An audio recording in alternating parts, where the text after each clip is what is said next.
जय भारत, जय संविधान, जय मौर्य वंश की, जय शिलालेख की।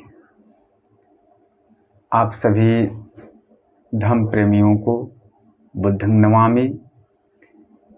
जैसा कि मैं पिछली बार सम्राट अशोक महान द्वारा लिखवाए गए समस्त शिलालेखों में से प्रथम शिलालेख के बारे में अपनी व्याख्यान दी थी।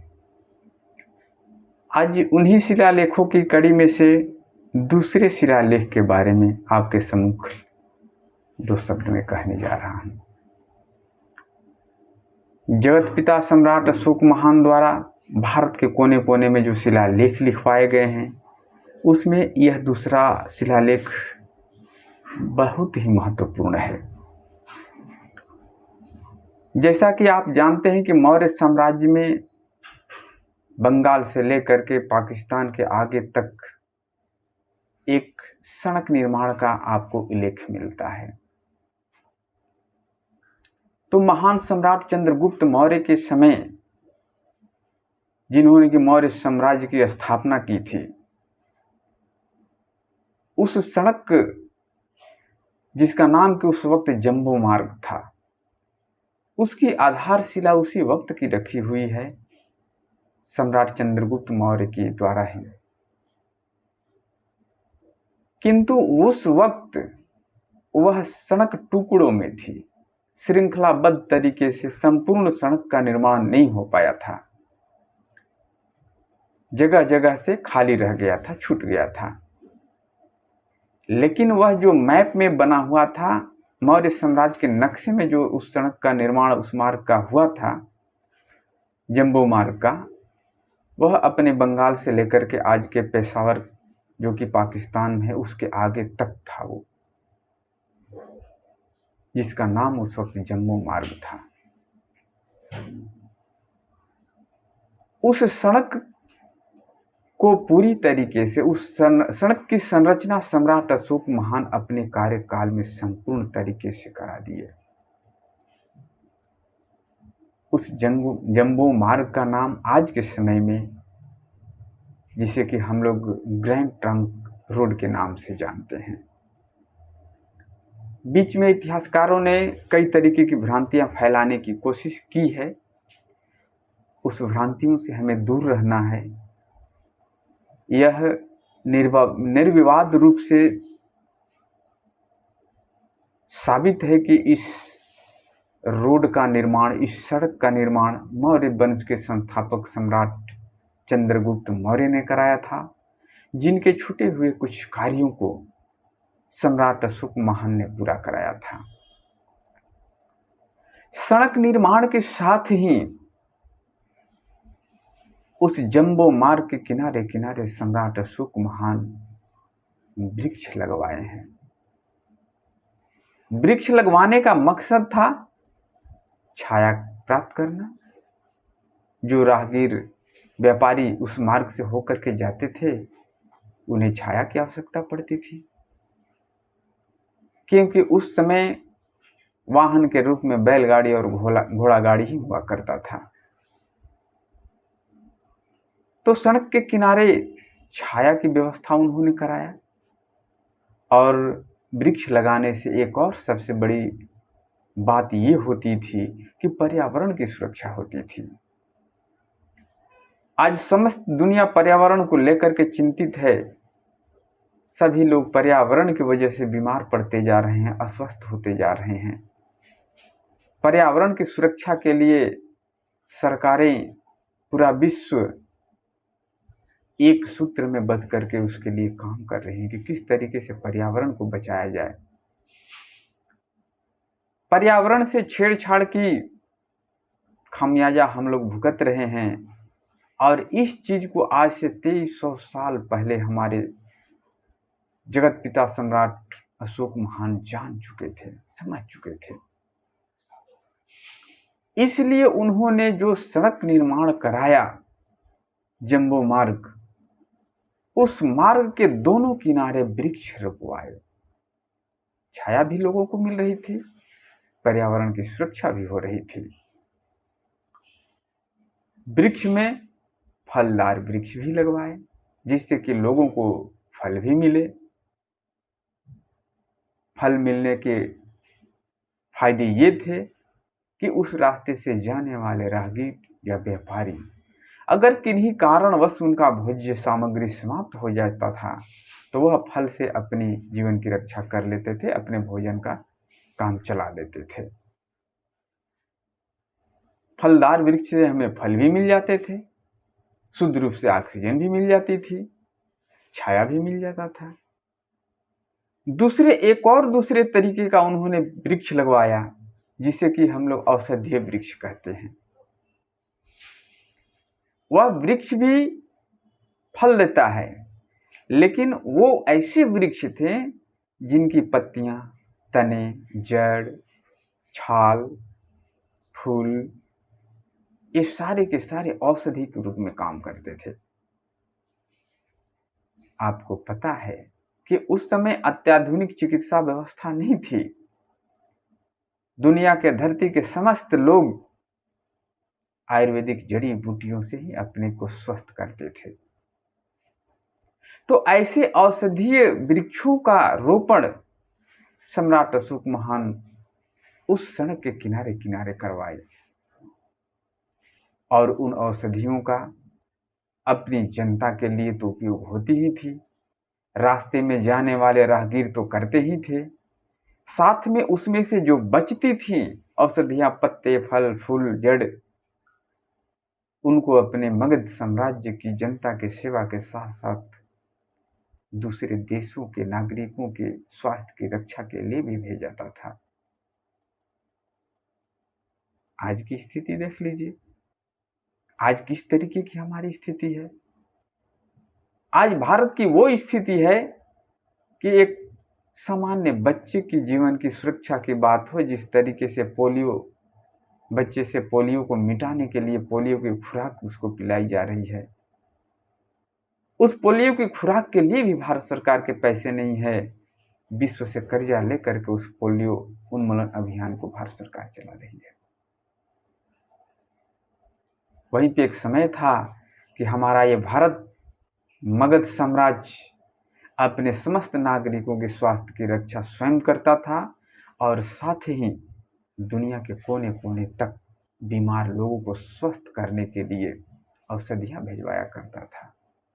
उस स्वर्णिम काल था मौर्य साम्राज्य का काल।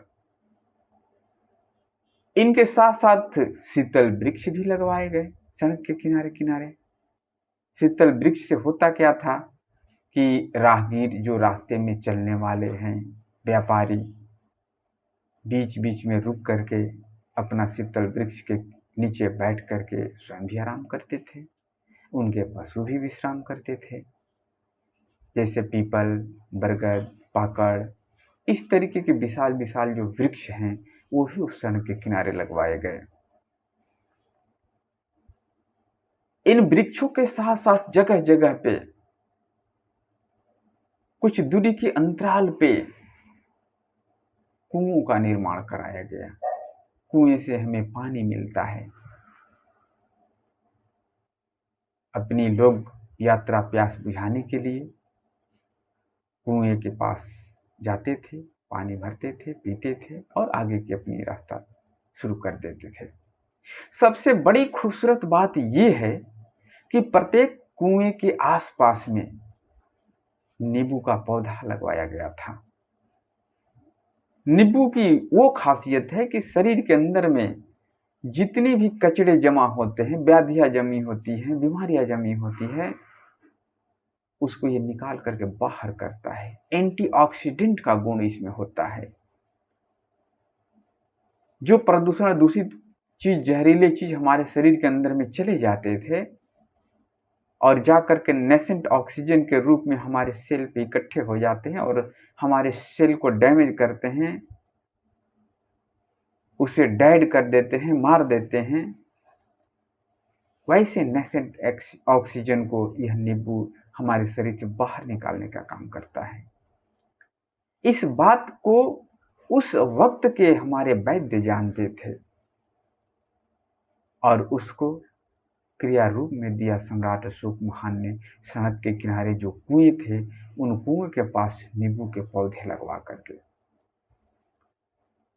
यात्री जब थक जाते थे तो कुएं के पास बैठ करके पानी से अपने पैर को भिगोते थे। नींबू को काट करके अपने पैरों पे जब रगड़ते थे तो उनकी सारी की सारी थकान समाप्त हो जाती थी। ये नींबू नींबू के गुण हैं। तो कुएं के निर्माण के साथ हमारा प्यास की समस्या समाप्त हुई और नींबू से हमारे थकान को समाप्त किया गया। साथ ही कुछ दूरी के अंतराल पे सम्राट अशोक महान अपने राहगीरों के, पथिकों के, जनता के, अपने पुत्रों की भलाई के लिए जगह जगह पे धर्मशालाओं का निर्माण कराएं। धर्मशाला जहां पे निर्माण होता था वहां पे रात्रि को राहगीर वहां पे ठहर सकते थे, विश्राम कर सकते थे। उनके साथ बैलगाड़ी में लगे बैल, घोड़े गाड़ी में लगे घोड़े भी आराम के लिए अलग से शालाएं बनी हुई थी। यानी कि उस पथ से, उस मार्ग से जाने वाले राहगीरों और व्यापारियों के समस्त सुविधाओं के लिए ये ध्यान रखा गया था। इसका मतलब ये ऐसा नहीं होना चाहिए, ऐसा आप कदापि भी नहीं समझिएगा कि ये सारी की सारी व्यवस्थाएं केवल सड़क के किनारे ही थी। मगध साम्राज्य के कोने कोने में जन जन तक औषधालय पहुंचा था। जन जन तक पानी पीने के लिए कुओं की व्यवस्था की गई थी। जिनके पास रहने के लिए घर नहीं थे उनके लिए रैन बसेरे बने हुए थे। इस तरीके की सारी समस्याओं के लिए हमारे प्रजापालक जगत पिता सम्राट अशोक महान ये समस्त व्यवस्थाएं अपने पुत्रों के लिए उनकी पहुंच तक सारी व्यवस्थाएं करा दिए थे। मानव चिकित्सा के साथ साथ पशुओं की चिकित्सालय की भी वो व्यवस्था कराए थे। आज के वक्त में हम लोग देखते हैं कि मानव की चिकित्सा इतनी महंगी हो चुकी है, साधारण मानव से बाहर का चीज हो चुका है। पशुओं की चिकित्सा के बाद ही अलग छोड़ दीजिए। पशुओं की चिकित्सा की भी व्यवस्था थी। मानव को चिकित्सा की जरूरत है, क्योंकि बीमारियां अनेक तरीके की होती हैं। ऐसा नहीं कि मानव बीमार पड़ते हैं, पशु बीमार नहीं पड़ते हैं। जितनी बीमारियां मानवों को होती है उतनी ही बीमारियां पशुओं को भी होती है। आज से 2300 साल पहले मौर्य साम्राज्य में मानव चिकित्सालय के साथ साथ पशुओं की चिकित्सालय की भी निर्माण कराए गए थे। अपने जनता के, अपने प्रजा के, अपने पुत्रों के चिकित्सा के साथ साथ उनके जो पशुधन थे उनकी सुरक्षा के लिए भी सम्राट अशोक महान चिकित्सालय का निर्माण कराए थे। और सबसे बड़ी खूबसूरत बात देखिए कि पूरे विश्व को, संपूर्ण विश्व को एक सूत्र में बांधने के लिए जो चिकित्सालय की व्यवस्था, जिन वृक्षों का निर्माण अपने मगध में कराए थे, जिस तरीके के सड़क का निर्माण अपने मगध में कराए थे, उसी तरीके की व्यवस्था विदेशों में भी कराया गया था। यही कारण है कि उन चिकित्सा व्यवस्था के माध्यम से, उस सड़क मार्ग की व्यवस्था के माध्यम से, इस तरीके के लोक कल्याणकारी माध्यम से बुद्ध का धम्म, बुद्ध का मार्ग, मानव के जीने का मार्ग अपने इस जम्बू द्वीप से निकल करके, इस मगध साम्राज्य से निकल करके विश्व के कोने कोने तक फैल गया।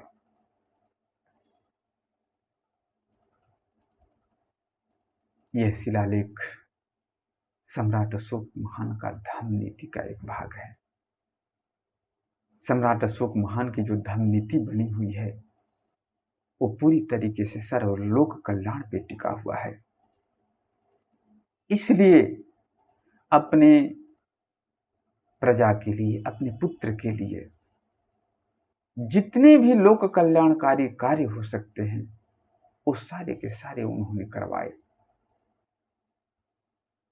जो वास्तव में राजा जिस काम के लिए बनाया जाता है, सम्राट जिस काम के लिए बनाया जाता है, उस काम को सम्राट अशोक महान ने प्रूफ करके दिखाया इस पूरे समस्त सृष्टि को। एक राजा का, एक सम्राट का काम होता है कि अपने छत्र छाया में पलने वाले जितने भी मानव जाति हैं, जितने भी जीवित प्राणी हैं, उनको छत्र छाया प्रदान करना, उनको सुरक्षा देना, उनके जीवन की रक्षा करना, उन्हें भोज्य सामग्री उपलब्ध कराना, उन्हें औषधि उपलब्ध कराना।